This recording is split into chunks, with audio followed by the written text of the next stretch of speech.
ಸಿದ್ದು ಅವರೇ, ಏನು ಯೋಚನೆ ಮಾಡ್ತಿದ್ದೀರಾ? ಇನ್ನೇನು ಯೋಚನೆ ಮಾಡಿ ಮೊರೆ, ಅವ್ನು ಯಾರಿರ್ಬೋದು ಅನ್ನೋದೇ ಯೋಚನೆ ಮಾಡ್ತಿದ್ದೆ. ಈಗ ಮನೆಗೆ ಬಂದಾಯ್ತಲ್ಲ, ಅದನ್ನೆಲ್ಲ ಯೋಚನೆ ಮಾಡೋದಕ್ಕೆ ಸಮಯ ಇದೆ. ಅಪ್ಪಿತಪ್ಪಿನೂ ಸಿಂಚನನ್ಗೇನು ಹೇಳೋಕ್ಕೆ ಹೋಗಬೇಡಿ. ವಾ, ನನಗೇನಿಗೆ ವಿಷಯ ಗೊತ್ತಿಲ್ವ ಮೇಡಮರೆ?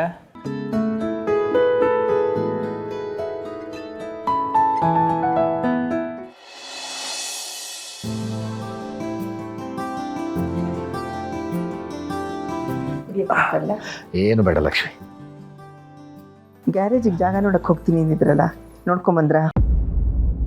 ಇಲ್ಲ ಲಕ್ಷ್ಮಿ. ಯಾಕ್ರಿ, ನೀವು ಹೋಗಿದ್ದು ಗ್ಯಾರೇಜಿಗೆ ಜಾಗ ಹುಡುಕ್ತೀನಿ ಅಂತ ತಾನೇ?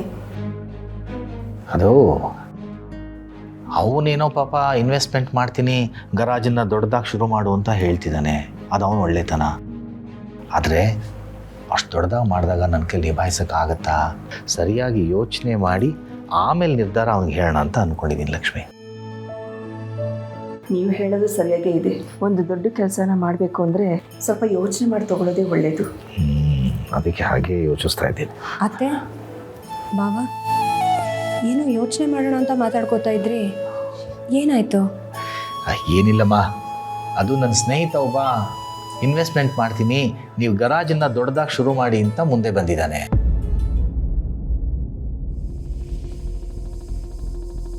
ಇನ್ನು ಮುಂದೆ ನೀನು ಆರಾಮಾಗಿರೋದಕ್ಕೆ ನಾನೊಂದು ದಾರಿ ಮಾಡೋಣ ಅಂತ ಡಿಸೈಡ್ ಮಾಡಿದ್ದೀನಿ. ನೀನು ಮೊದಲನಾಗೆ ಗ್ಯಾರೇಜ್ ಶುರು ಮಾಡು, 4 ಜನನ ಕೆಲಸಕ್ಕೆ ಇಟ್ಕೊಂಡು ಆರಾಮಾಗಿದ್ಬಿಡೋ. ನಾನು ಇನ್ವೆಸ್ಟ್ ಮಾಡಿದೆ ಅಂತ ಅದ್ರಲ್ಲಿ ಪಾಲು ಕೊಡು, ಲಾಭ ಕೊಡು ಅಂತ ಕೇಳೋದಿಲ್ಲ. ನನಗೆ ನೀನು ಚೆನ್ನಾಗಿರಬೇಕು ಅಷ್ಟೇ. ಅದಕ್ಕೆ ಇಂಥ ನಿರ್ಧಾರ ಮಾಡುವಾಗ ಆ ಥರ ಮಾಡೋದು ಬೇಡ, ನಮಗೊಂದು ಸ್ಪಷ್ಟತೆ ಇಟ್ಕೊಂಡು ಆಮೇಲೆ ಮುಂದುವರಿಯೋಣ ಅಂತ ನಿಮ್ಮ ಅತ್ತೆ ಜೊತೆ ಮಾತಾಡ್ತಾ ಇದ್ದೆ. ಬಾವಾ, ನೀವೇನೋ ಕೆಲಸ ಮಾಡೋಕ್ಕೆ ಹೊರಟಿದ್ದೀರಾ ಅಂದಮೇಲೆ ಸರಿಯಾಗಿ ಯೋಚನೆ ಮಾಡಿನೇ ನಿರ್ಧಾರ ತಗೋತೀರಾ ಬಿಡಿ. ಬಂದ್ರಾ? ಕಾಫಿ ತರ. ಕಾಫಿ ಕೊಡು. ನೀವು ಬಂದ್ರಾ? ಕಾಫಿ ತರ್ತೀನಿ. ಅಕ್ಕ,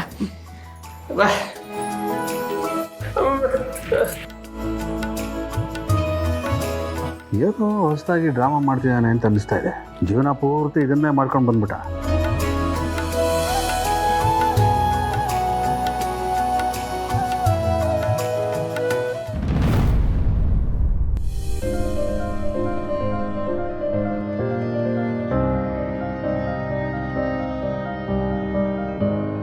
ಏನಪ್ಪ ಇದು?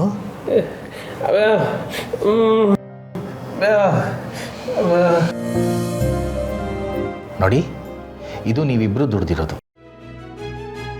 ಇದು ನಿಮ್ಮ ಹತ್ರನೇ ಇರಬೇಕು, ನಮಗಲ್ಲ.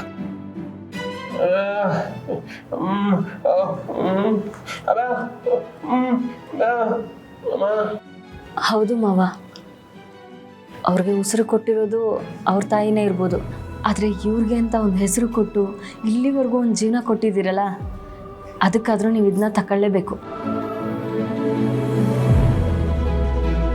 ಮಾವ, ಅತ್ತೆ, ಪಾಪ ಇವರಿಬ್ಬರು ಇಷ್ಟು ಕೇಳ್ಕೊತಾ ಇದ್ದಾರೆ, ತಗೊಳ್ಳಿ ಅಲ್ಲ. ಅಮ್ಮ, ಬೇಡಪ್ಪ, ಪ್ರೀತಿಯಿಂದ ಕೊಡ್ತೀಯಾನೆ, ತಗೋ ನೀನು. ಹಾಗಲ್ಲ ಸಂತು, ಇವರಿಬ್ರು ಕಷ್ಟಪಟ್ಟು ದುಡ್ದಿರೋದು, ಇದ್ರ ಮೇಲೆ ನಮ್ಗೆ ಹಕ್ಕಿಲ್ಲ. ವೆಂಕಿ, ನಿಮ್ಮಪ್ಪ ಹೇಳ್ದಾಗೆ ಇದು ನಿಮ್ಮಿಬ್ರಿಗೆ ಸೇರಿದ್ದು, ನಮಗಿದ್ರ ಮೇಲೆ ಹಕ್ಕಿಲ್ಲ. ತಗೋ ತಗೋ ಚಲ್ವಿ, ತಗೋಮ್ಮ. ಈ ಹಣ ನಮಗೆ ಬೇಡ, ನೀವು ಬಳಸ್ಕೊಳ್ಳೋದು ಬೇಡ. ಈ ಹಣದಿಂದ ನಿಮ್ಮ ತಾಯಿ ಕಣ್ಣು ಆಪರೇಷನ್ ಮಾಡಿಸಿ. ಅವ್ರ ಕಣ್ಣು ಬಂದರೆ ನೀವಿಬ್ಬರನ್ನು ನೋಡಿ ಖುಷಿ ಪಡ್ತಾರೆ, ಈ ಜಗತ್ತು ನೋಡ್ತಾರೆ. ತಗೊಳ್ಳೋ.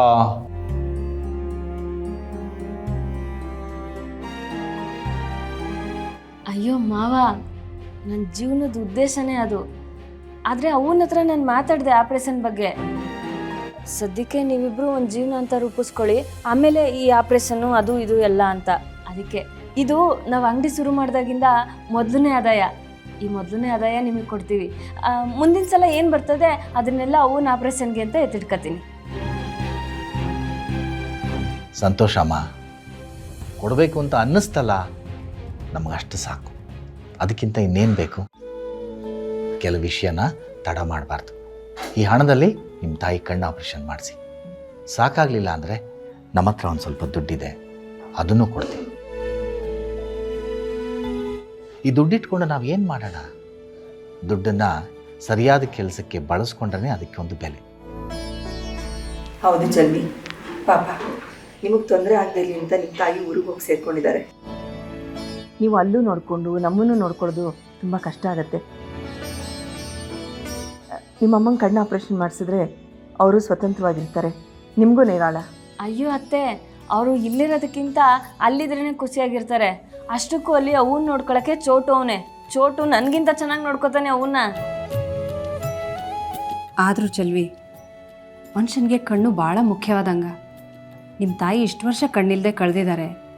ಈಗ ನೀವು ಬೇಗ ಆಪ್ರೇಷನ್ ಮಾಡಿಸಿದ್ರೆ ಅವ್ರ ಪ್ರಪಂಚನ ನೋಡ್ಬೋದು, ನಿಮ್ಮಿಬ್ಬರನ್ನೂ ನೋಡಿ ಖುಷಿ ಪಡ್ಬೋದು ಅಲ್ವಾ?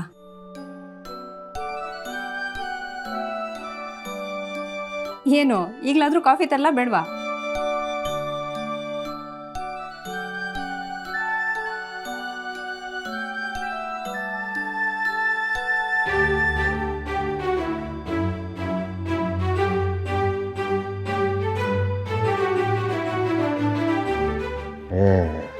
ಇವರಿಬ್ಬರಿಗೆ ಸ್ವಲ್ಪನೂ ಬುದ್ಧಿ ಇಲ್ಲ.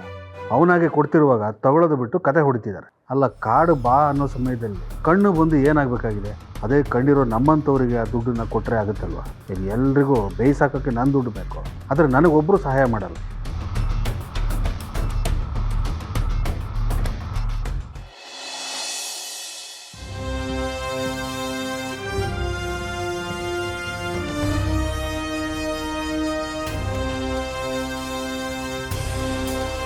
ಕೂತಿರಿ, ನಾನು ನೀರು ತೊಗೊಂಡು ಬರ್ತೀನಿ. ಸರಿ.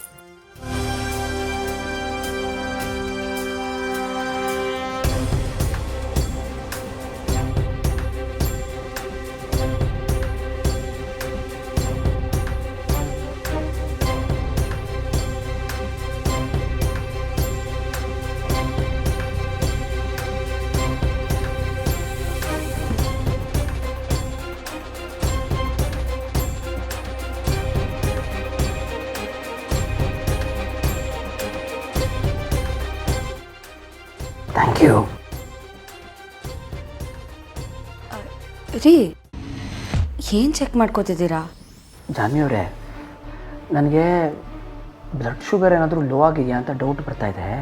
ಅದಕ್ಕೆ ಚೆಕ್ ಮಾಡ್ಕೊಳ್ಳೋಣ ಅಂತ ಅರೆ, ರೀಡಿಂಗ್ ನಾರ್ಮಲ್ಲೇ ಇದೆಯಲ್ಲ ನೋಡಿ. ಅರ್ಥನೇ ಆಗ್ತಾಯಿಲ್ಲ.